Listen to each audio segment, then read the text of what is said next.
Inflation is knocking on death's door. The inflation story is basically over. All the financial interviews I watched lately, these are some of the slices that you need to see. I feel very much like I'm on an island sometimes. Everybody else saying the opposite thing. And so when I find somebody who's agreeing with the things I'm saying, I love the opportunity to show to you that I'm not the only one saying this stuff. Bank credit coming down, the money supply is coming down, quantitative tightening is still in place with the Fed. And this just came in from CNN literally this very morning. American consumers are finally seeing a dip in grocery prices for the first time since 2020, according to new data released Wednesday by the Bureau of Labor Statistics. Now, why has it been coming down? It's been coming down because the money supply has been shrinking for the last 11 months. It's actually on a year-over-year basis shrunk by 2.35%. 2.35. This is unprecedented, David. Hasn't happened since the 1930s. This channel is about you. It's about your economic health, your financial wisdom, the opportunities you take advantage of, and the risks that you avoid. It's all about you. So I got to give you a really quick disclaimer for newbies. Nothing we say in this video is intended as personalized trading advice for you. If it's your first time here, my name is Peter Leeds, and along with my entire team, we publish the world-famous Stock Pick newsletter. A monetary squeeze is on and been on for some time, and that's why I anticipate that we'll continue to see these weak headline inflation numbers. Inflation is an aggregate thing. It includes hundreds of items, not just one thing. And as always, there's a link to the David Lin interview with Steve Hanke. That is a lot of what this video is about. Pieces of that come from that video. I strongly encourage you to watch the entire video. But I pulled out some stuff that I think would be really relevant to you, and that's what all of this is. Higher interest rates are inherently inflationary, they argue, because businesses will have to raise prices in order to combat higher interest expenses. Does this have any merit? This is complete rubbish. Okay. It's amazing how confused people are when they get into economics. They get their little feet tangled up in a hurry. The interest rate cost going up will do what? If anything, it will reduce the profit margins of the companies who are refinancing at this higher interest rate cost, increase their debt burden, increase their leverage, put them in a corner a little bit, and that doesn't spell a boom or inflation. It spells a slowdown. I put a lot of clips from this part of the interview because it was hilarious.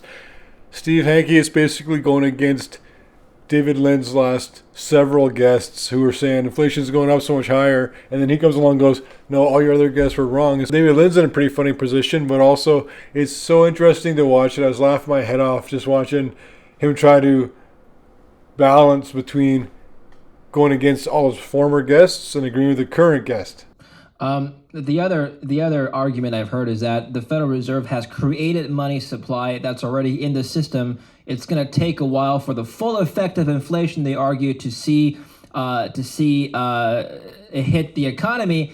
And so we haven't seen that full effect yet. The money's already in the system. We're about to. Their theory doesn't seem to be working very well, does it? In fact, however you look at it, I showed you all these charts last video. Here they are again. It's showing you, the chart's not lying. It's showing you that inflation has turned the corner. That's the whole point. All of the excess, there was a massive excess of money created starting in February of 2020. All of that excess, Greenwood and I estimate, will be completely out of the system, really like in a month or two. And I'm also not saying that it's never going to go up again. I'm actually saying it's going to go up a lot. There's going to be a big inflationary bounce coming up. The inflationary pressures right now are very negative towards inflation. It's pushing inflation down. It's going to build up strength as it pushes it lower. And I believe that then the Federal Reserve and the powers that be are going to make a lot of really dumb decisions. And that's going to be what's going to stoke the new round of inflation that'll go even beyond what we just experienced. But that will not be for quite some time. It's got to wash out first. There's a deleveraging going on. There's going to be lower inflation from month to month going forward for a little while. And I'll tell you guys when it's starting to turn a corner, because it will turn the corner, and that's when you certainly need to be ready. You've got to know how to read a balance sheet. And those who are pointing to this uptick in the size of the balance sheet of the Fed don't know how to read the balance sheet. They don't know why it's uptick, and they don't understand that the uptick has nothing to do with the changes in the money supply. In short, the people who make that argument, if I could be blunt for a change, simply don't know what they're talking about. I think you've always been blunt, look at the which is why money supply chart, David. Yeah. Look at the money supply chart. Is it going up or going down? It's going down. This next part relates to what I always talk to you guys about, the lag. Once they raise interest rates to punish the economy, it takes a while for that to kick in. And he does a really good job explaining what I've explained to you before about that exact topic. This gets into all these lags, and people get confused about the lags. The labor market is a very lagging indicator. The labor market starts deteriorating once you actually get into a recession, not before you get into recession. People don't fire people because they think we're going to have a recession.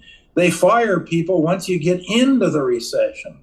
We've been 11 months since the money supply started going down, okay?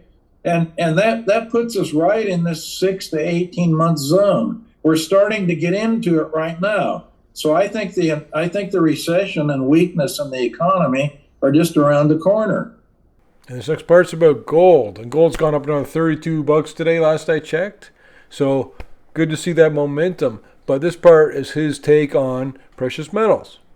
Gold usually starts strengthening about 6 months in advance of a recession, and it stays strong during a recession. So that's one factor. And then basically also it is a safe haven, and the more the U.S. ratchets up its war with Russia, and by the way, the U.S. is involved up to its neck in this war, a very dangerous situation. So that uncertainty also obviously helps a safe haven like gold. I think the banking problems that arose after Silicon Valley, that also did. So it's a little bit of a shall we say, a perfect storm for a good safe haven like gold. And hey, of course, we'd love to have you subscribe to the channel and at least share this video with somebody who you think it might benefit. There's a lot of people who need to know this stuff, and the vast majority of people are not aware of all the problems that we're about to face in this economy. The U.S. has proceeded to weaponize the dollar, and with sanctions, especially on Russia, but other places. They're sanctioning everybody under the sun, the U.S. The U.S. seems to want to go to war with everybody, basically.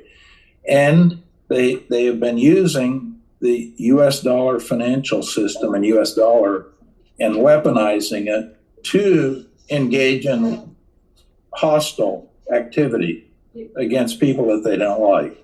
Now, that does make the U.S. dollar vulnerable in the long run, and it makes it inviting for a challenger to try to challenge the U.S. dollar's dominance. If this is your first time here, welcome. My name is Peter Leeds, and along with my entire team, we publish the world-famous Stock Pick newsletter with subscribers on 6 different continents. We've been in business for over 25 years. But remember, since the 7th century BC, so are you with me? You Yes, look like sir. you're kind of glazed over a little, David.